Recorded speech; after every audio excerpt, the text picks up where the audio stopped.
রামপুর নামক এক গ্রামে যমুনা নামের একজন বয়স্ক মহিলা থাকত। ওনার একমাত্র ছেলে কোনো কাজ করতো না। উনি সবসময় ওকে বোঝাতো যে ওর কিছু কাজ করা দরকার। ছেলে বলে যে সে শহরে গিয়ে কাজ করতে চায় আর তার জন্য টাকার দরকার। যমুনা ওর ছেলেকে সমস্ত গয়না দিয়ে দেয়। মা, আমি তোমাকে চিঠি লিখবো আর প্রত্যেক মাসে টাকাও পাঠাবো। বাবা, তুই তোর খেয়াল রাখিস। ছেলে চলে যাওয়ার পর যমুনা একা একা থাকতে শুরু করে। শহরে গিয়ে ছেলে কোনো চিঠিও লেখে না আর টাকাও পাঠায় না। যমুনার সংসারে অভাব দেখা দেয়। একদিন ও ব্যাগ নিয়ে কোথাও একটা যাচ্ছিল। ও কাকিমা, কোথায় যাচ্ছ? যমুনা আঙুল দিয়ে আগের রাস্তা দেখিয়ে ওখান থেকে চলে যায়। ও 3 থেকে 4 দিন এই একইভাবে সকালে বেরায় আর মাঝরাতে বাড়ি ফেরে। ওর প্রতিবেশী সুগন্ধা অনেকদিন ধরেই ওর ওপর নজর রাখছিল। সুগন্ধা রাত্রিবেলা নিজের বাড়ির জানলা থেকে যমুনাকে বাড়ি ফিরতে দেখে। কি গো, শুনছো? একটু খোঁজ নাও তো, যমুনা কাকিমা এই বয়সে কোথায় যায় রোজ রোজ? দেখো তো, এই অন্ধকারে এখন বাড়ি ফিরলো। তো তোমার কি? যেখানে ওনার ইচ্ছে সেখানে ওনাকে যেতে দাও। ছেলে তো শহরে গিয়ে মাকে ভুলেই গেছে। কাকিমার সব গয়না ও কাজের বাহানে নিয়েও চলে গেছে। সেই জন্যই তো বলছি, খোঁজ নাও যে উনি কিভাবে সংসার চালাচ্ছে। এত রাতে বাড়ি ফেরে আমার তো সুবিধার বলে মনে হচ্ছে না। আমার কাছে তো সময় নেই যে তোমার মতো এই সব খোঁজ খবর নিয়ে বেড়াবো। আমার অনেক কাজ আছে। আর তুমি এই মাঝরাতে লোকের চর্চাই বা করছো কেন? নিজেও বিশ্রাম করো আর আমাকেও বিশ্রাম করতে দাও। তুমিও না আমার কোনো কথা শুনতে চাও না। সকালবেলা যমুনা সুগন্ধার বাড়িতে দরজায় কড়া নাড়ে। ও এলো আবার সকাল সকাল, তোর শান্তিতে ঘুমোতেও দেয় না। সুগন্ধা দরজা খুলে দেখে যমুনা। আরে কাকিমা, তুমি এসো, ভেতরে এসো। না সুগন্ধা, অনেক কাজ আছে। একটা বাটি দিয়ে বলে, এই হালুয়াটা এখনই বানিয়েছি। তোমার ছেলে হালুয়া খেতে তো খুব ভালোবাসে। আজকে কোনো বিশেষ দিন নাকি? আমার ছেলে রাজার জন্মদিন। ও তাই নাকি? তুমিও না কাকিমা এখনো পর্যন্ত ওই ছেলের কথা ভাবছো? তোমার তো পুরো জীবনটা শেষ করে দিল। তোমার বয়সে মানুষ নিজের পরিবারের সাথে শান্তিতে থাকে, আর ও সব কিছু নিয়ে তোমাকে একা ফেলে চলে গেছে। আমি আমার ছেলেকে খুব ভালোবাসি, ও যেরকমই হোক। আচ্ছা কাকিমা, তুমি প্রত্যেকদিন কোথায় যাও বলো তো? তোমার এমন কি কাজ থাকে যে প্রত্যেকদিন এত রাতে বাড়ি ফেরো? ওই সব কথা বাদ দাও, আমি যাচ্ছি এখন। নিশ্চয়ই কিছু না কিছু একটা ব্যাপার রয়েছে এর মধ্যে। কিছুক্ষণ পর বিট্টুর শরীর খারাপ হতে শুরু করে, ও বমি করে।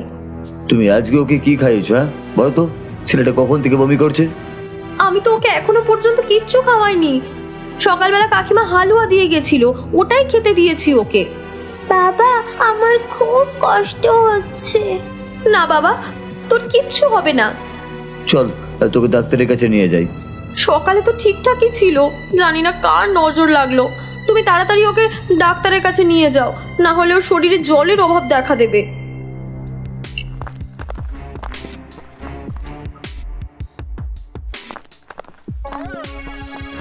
কিরে সুগন্ধা, শুনলাম তোর ছেলের নাকি শরীর খারাপ হয়েছে? হ্যাঁ, কিন্তু এখন একটু ঠিক আছে। ওষুধ খাইয়ে ঘুম পাড়িয়েছি। জানি না হঠাৎ কি হলো ওর। বাচ্চাদের ওই রকম একটু হয়।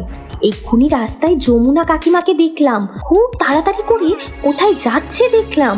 হ্যাঁ, জানি না উনি কোথায় যায়, মাঝরাতে বাড়ি ফেরে রোজ। আমার তো সুবিধার বলে মনে হচ্ছে না। কি বলতে চাইছো? আমি তো কিছুই বুঝতে পারছি না।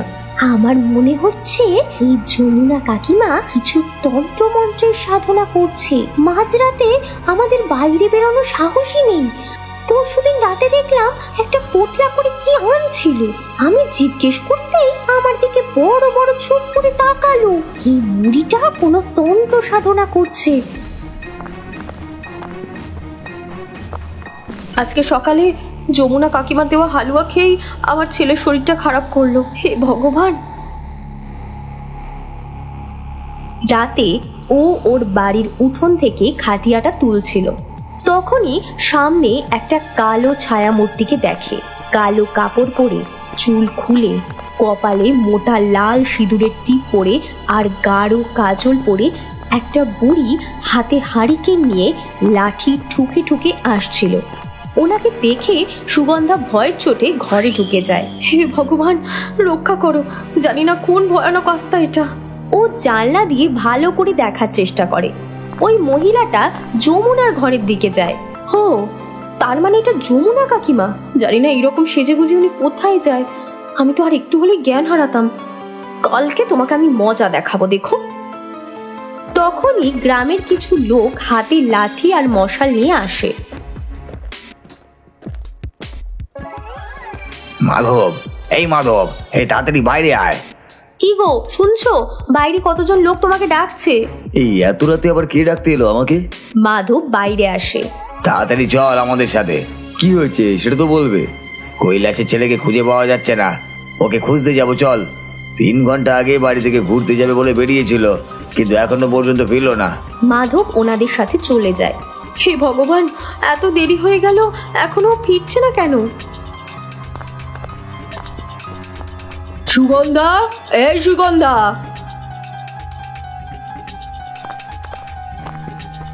সুগন্ধা বাইরে এসে বলে, আরে গৌরী, তুমি? হ্যাঁ রে, আমার খুব চিন্তা হচ্ছে জানিস, গ্রামের কোনো ছেলেরাই তো বাড়ি ফেরেনি এখনো। বসে থাকতে থাকতে ওরা ঘুমিয়ে পড়ে।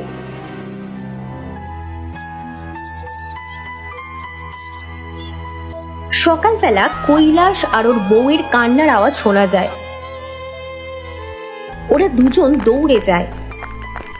কৈলাসের ছেলে লাশ পড়েছিল আর তার মা বাবা দুজন বসে খুব কাঁদছিল। তোর কি হলো বাবা? তুই তো যাওয়ার সময় ভুলে গেলি, এক্ষুনি আসছি, এখন শুয়ে আছিস কেন? ওঠ না, ওঠ। তখনই পুলিশ ওখানে আসে। আরে বডিতে তো আঘাতের চিহ্ন আছে। পুলিশ লাশ নিয়ে চলে যায়। গ্রামের লোকেরা কৈলাস আর ওর বউকে সান্ত্বনা দিতে শুরু করে। এসব কি করে হলো? আমরা সারা রাত ধরে খুঁজছিলাম, সকালবেলা আলো ফুটতেই গ্রামের বড় রাস্তার ঝোপের ধারে ওর লাশটা খুঁজে পাই। আমি জানি এই কাজটা কে করেছে। কে করেছে? যমুনা কাকিমা। আমি সব বলছি। কাল রাতে তোমাদের যাওয়ার আগে যমুনা কাকিমা বাড়ি ফিরেছিল। জানি না আজকাল উনি গ্রামের বাইরে কি করতে যায়। কাল রাতে ওনাকে দেখে আমি ভয় পেয়ে গেছিলাম। প্রত্যেক দিন মাঝরাতে বাড়ি ফেরে। কালকে ওনার বাড়ি ফেরার পরেই তোমরা সবাই বেরিয়েছিলে, তারপর আর কেউই বাইরে থেকে ফেরেনি। কাল সকালবেলা আমার ছেলের জন্য হালুয়া দিয়ে গেছিল, সেটা খেয়েই আমার ছেলে বমি করতে শুরু করে। আর জানি না উনি সংসার কি করে চালাচ্ছে। ওনার ছেলে তো ওনাকে ভুলেই গেছে।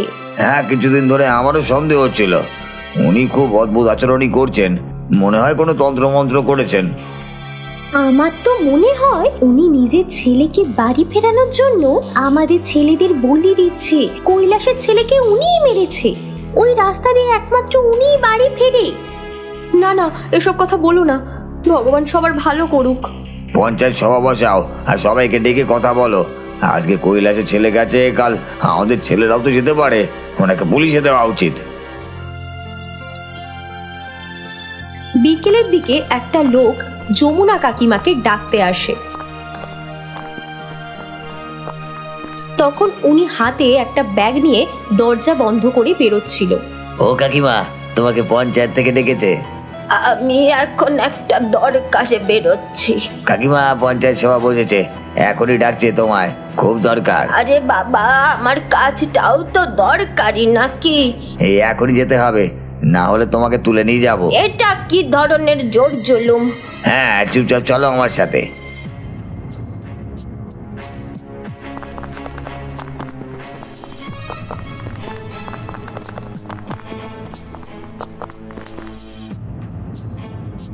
যমুনা কাকিমা পঞ্চায়েতে আসে।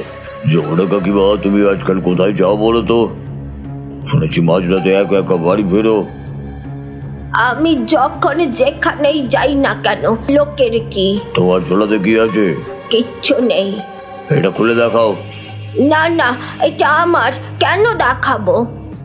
প্রধানের হাতের ইশারায় একটা লোক যমুনার থেকে ঝোলাটা কেড়ে নেয়।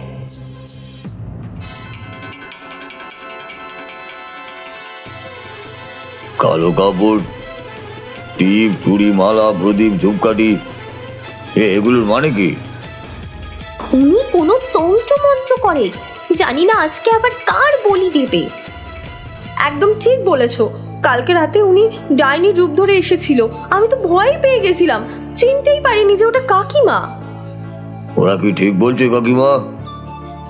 ওই মেরেছে কৈলাসের ছেলেকে প্রধান মশাই, ওকে তো সোজা পুলিশের হাতে তুলে দেওয়া উচিত।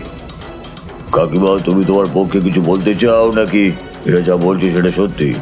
তোমার প্রত্যেক দিনের জীবনযাত্রা দেখে তো মনে হচ্ছে যে ওরা যেটা বলছে সেটাই ঠিক। আমি আর কি বলবো, আমি এখন যাচ্ছি। যমুনা কাকিমা ওখান থেকে যেতে থাকে, তখনই প্রধান একটা লোককে ইশারা করে, এরপর ওই লোকটা কাকিমার পথ আটকায়। আমার তো মনে হয় বুড়িটাকে এমন শাস্তি দেওয়া উচিত যেটা উনি জীবনে বলতেও পারবে না। এটা বলে লোকটা একটা ঢিল ছুঁড়ে ওনার উদ্দেশ্যে মারে। ইনাকে এক্ষুনি গ্রাম থেকে বের করে দিন। লোকটা যমুনার হাত ধরে ওকে জোর করে টানতে থাকে, ও পড়ে যায়। তখনই কালো কাপড় পরে চুল খুলে চারজন বুড়ি ওখানে আসে। তোমাদের লজ্জা করে না এইরকম করতে? তার মানে উনি একা নয়, পুরো গ্যাংই আছে। আমি ওটাই ভাবছিলাম যে কাকিমার একার পক্ষে তো এত কিছু করার সাহস হবে না। প্রধান মশাই, এখন তো সত্যিটা আপনার সামনেই রয়েছে, এরা সবাই তন্ত্র মন্ত্র করে আমাদের গ্রামকে শেষ করছে। অন্য কারোর প্রাণ যাওয়ার আগে আমাদের কিছু করা উচিত। তোমরা সবাই মিলে কৈলাসের ছেলেকে মেরে ফেলেছো, সত্যি কথা বলো, না হলে ভালো হবে না কিন্তু। সন্তানের চলে যাওয়ার কষ্ট আমার থেকে বেশি আর কেউ বুঝবে না। তাহলে সত্যিটা কি আমাদের বলো? তুমি তন্ত্র মন্ত্র, জাদু টোনা এসব কিছু করো নাকি? এরা সবাই পাশের গ্রামে থাকে, আমরা কোনো জাদু টোনা করি না। সংসার চালানোর জন্য আমরা কাজ করি। এমন কি কাজ করো শুনি?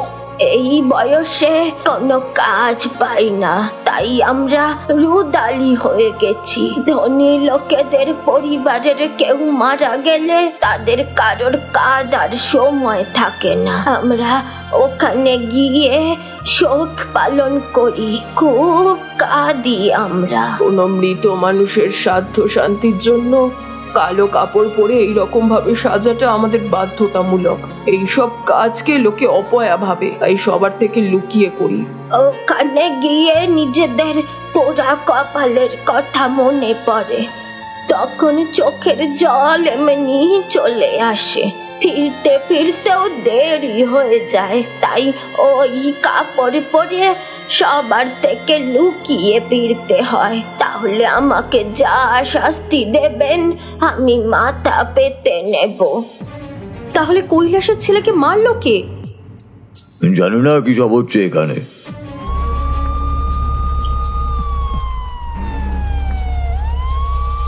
তখনই পুলিশের লোক আসে। সবাই মন দিয়ে শোনো, কৈলাসের ছেলেকে কোনো মানুষ মারেনি, মেরেছে পশু। পোস্টমর্টম রিপোর্টে ওটাই ধরা পড়েছে। শরীরে যে আঘাতের চিহ্নটা রয়েছে সেটা ষাঁড়ের শিংয়ের। ষাঁড় মেরেছে? এটা কি করে হলো? আমি তো জানি সবাই সবার ষাঁড়কে বেঁধেই রাখে এখানে। আমরা খবর পেয়েছি জমিদার মশাইয়ের একটা বেপরোয়া ষাঁড় রাতে ওনার চাকরকে ধাক্কা মেরে পালিয়ে গেছিল। চাকর ভয় চলেছে এই কথাই কাউকে বলে না। এতে কি করে প্রমাণ হয় যে ষাঁড়টাই ওকে মেরেছে? আমাদের কাছে প্রমাণ রয়েছে। যখন ওই ষাঁড়টা ফেরত আসে তখন ওর শিংয়ের মধ্যে রক্তের দাগ ছিল, ওটা কৈলাসের ছেলেরই রক্ত। আমরা ষাঁড়, জমিদার আর তার চাকরকে আমাদের হেফাজতে রেখেছি। বলে ওরা ওখান থেকে চলে যায়। কাকিমা, তোমাকে আর লুকিয়ে লুকিয়ে কাজ করার কোনো দরকার নেই, আমাদেরকে ক্ষমা করে দাও। প্রধান মশাই, কোনো অচেনা মানুষের মৃত্যুর পর তার আত্মার শান্তির জন্য কান্নাকাটি করার কাজের কথা আমি কি করে আপনাদের বলতাম?